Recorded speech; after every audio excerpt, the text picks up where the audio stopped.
Okay, so let's start off with your name and then your capacity here at the university. My name is Amy Jordan, and I am a professor of organizational leadership. It's a Bachelor of Science degree, which I have the privilege of starting. This is our 6th year on this campus. I'm also the campus coordinator for the American Democracy Project. What is the American Democracy Project? The American Democracy Project is something that's very dear and near to my heart. It is an effort from about 420 campuses across the United States, Guam, Puerto Rico, and some other places. And we live on campuses with the mission of developing engagement for students within their communities, in their decision making, in their lives. We create venues for dialogue about all kinds of things like what does it mean to be a Democrat, what does it mean to be a Republican. We register students to vote. We want to talk headlines with the students. We are asking students to develop opinions of their own. We don't give them the opinion, but we want to see them grow opinions and grow as engaged citizens. How do you see ADP changing the way and molding the way students think differently? Well, an example that I'll give is registering students to vote. We do voter drives all the time, registration drives frequently throughout the year. I'm sure students have seen us around. And we'll ask students, would you like to register to vote? And too often the answer is no, I'm not political. I want to hear the answer, yes, I want to be in a position where the decisions that are made about me have my input. So what I hope we're doing is inviting students to become engaged within their communities, within their regions, within their neighborhoods, within their classrooms, on their campus. What does the future of ADP look like, especially here on this campus? Oh, I have big dreams for ADP, and we're moving along quite well. I would love to see us be a liaison within our community needs and with the talents of our students, and providing social change, addressing such issues as hunger, illiteracy, promoting literacy, in fact, developing improved leadership, more visible leadership, more active and vocal leadership, and solving problems. What I guess to start that change process, what has ADP done thus far in its career on the campus? I think that we've done a really good job of creating conversations with students and for students. We've had food for thought series going on, and we provide pizza and drinks for the students, and we talk about things like hiring practices, unemployment, their sense of what the world will look like in 2025, how voting patterns occur. We brought in speakers who shared their visions. An example is the director of the Clinton School, Skip Rutherford, came in and talked with our students about policy making. We've had well-known authors come in who talked about their projects. One is Mara Leverett, who talked to our students and to the community about the West Memphis Three and the laws within the state of Arkansas, which may very well have put 3 innocent young boys in prison for most of their lives. And we've had Janice Carney come to our campus twice. She was President Bill Clinton's diarist for 7 years, and she shared her experiences and her revelations in that huge capacity that was hers, sharing that with our students.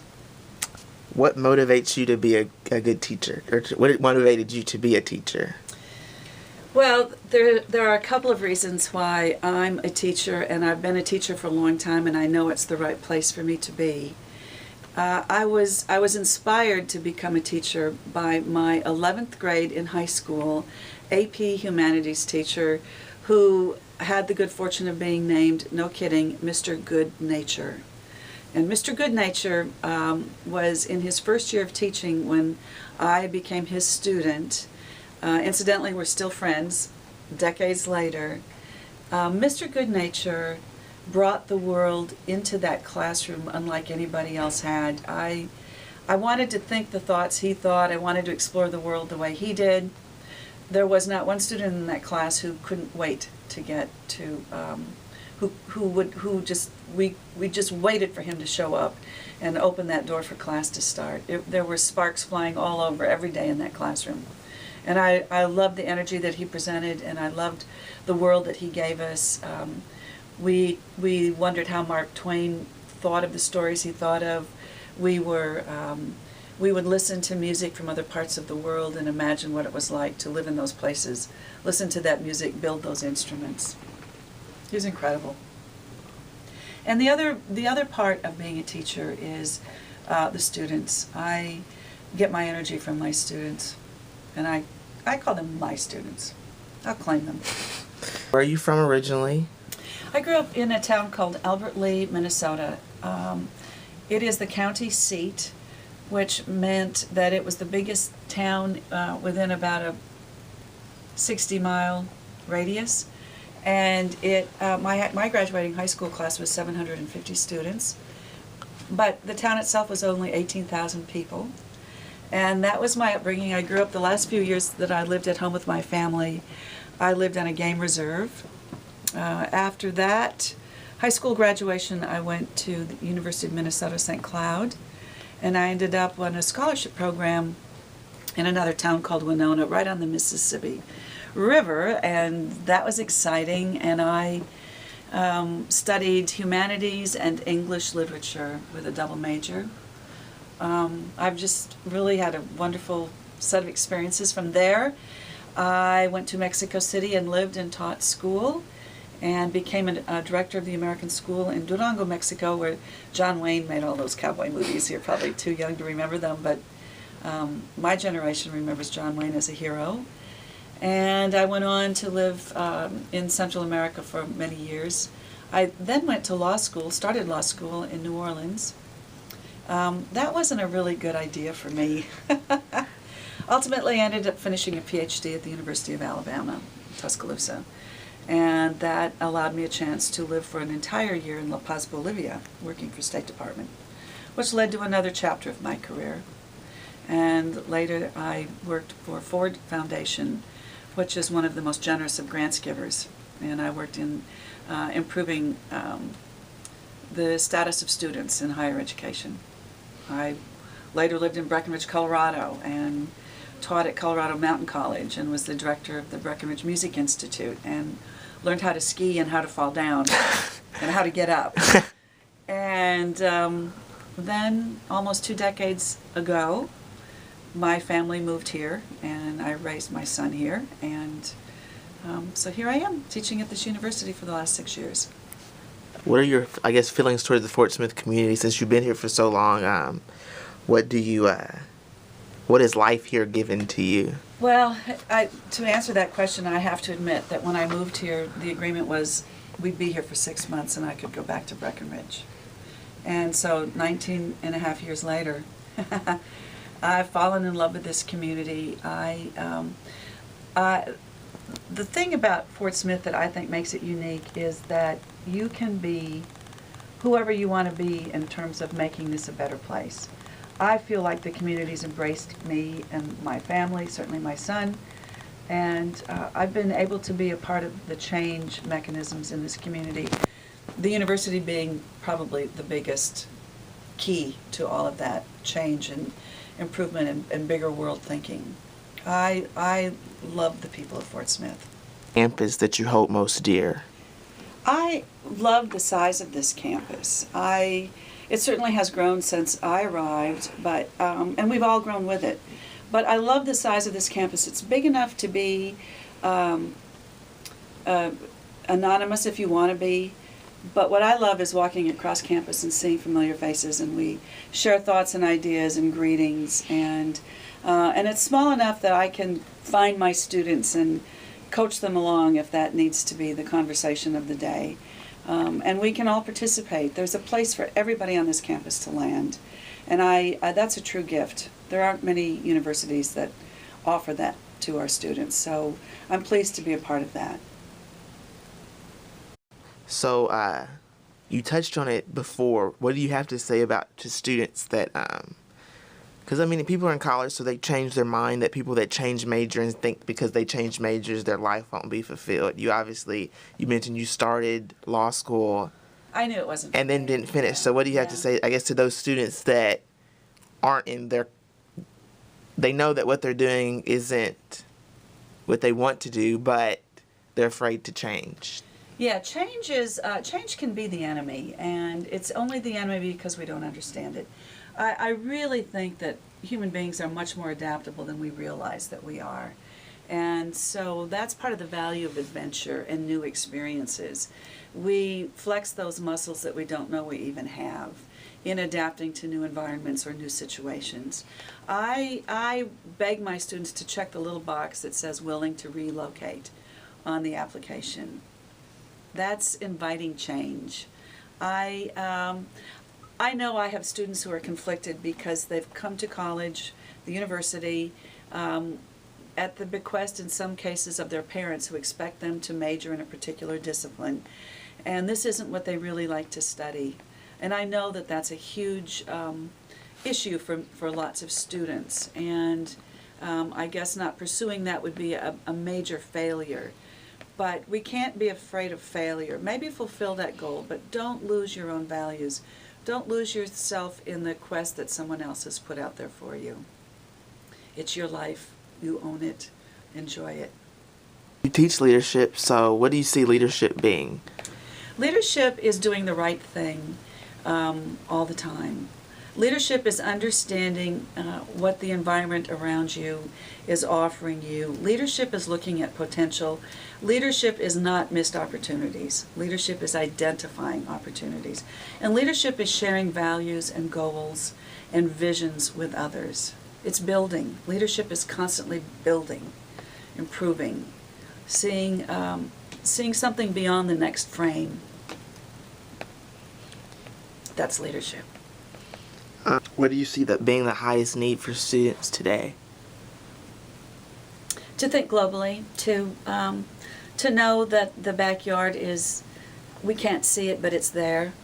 To know that we're all part of a community that involves all kinds of ethnicities, all kinds of value systems, a whole lot of competition, a whole lot of adventure.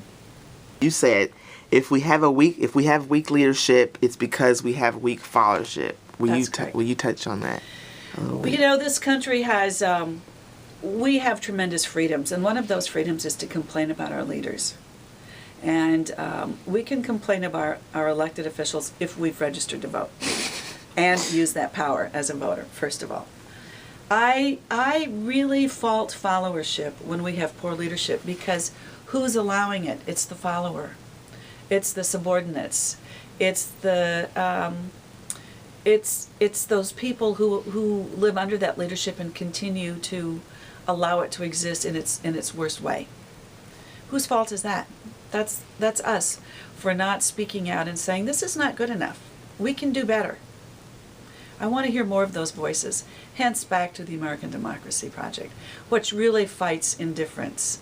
And to me, that's one of my fears, is indifference. Indifference allows us to have weak leaders. Okay, for you, Dr. Jordan, what was the greatest opportunity that you were ever given? The chance to go to college. I'm a first-generation college graduate in my family. My brother, 2 years younger than I, also had the opportunity. My parents later followed into university settings. But that was a gift that was not fully realized. Its impact was not of great value when I went off to my first college. But the gift that it has become becomes clearer every day. And I'm most appreciative for the opportunity that my parents provided me to go off to school, to college. So what do you see the future like for yourself? I'm going to continue this journey, and I'm going to stick to 3 values that I hold very dear. Always be curious, always be fascinated, and have fun with it. be curious about the world, because it changes so quickly and we'll never understand it all. And I'm curious about people's behaviors, people's thoughts, how, in fact, Machu Picchu was really constructed. I'm fascinated with the way the world works, with the way people think, with the values that we share. And if you don't have fun along the way, you're missing out on a huge chapter of this short life. So laugh a lot, maintain some levity. So who are you? Like who when you if you pass away tomorrow, what would you want your tombstone to be inscribed I've with? thought about this. Not that I'm planning to go anywhere, but on my tombstone, I just would like one word: almost. And why is that? What is Because almost? I keep reaching for those goals, and goals are really objectives are the things we reach. Goals are the dreams that we have. So almost means I hope it tells people I sure did give it a try. Like that. So any goals that you've reached, or any goals that you're hoping to reach? Yes, I have a particular goal that is, to me, it's quite ambitious. I love language and I love languages.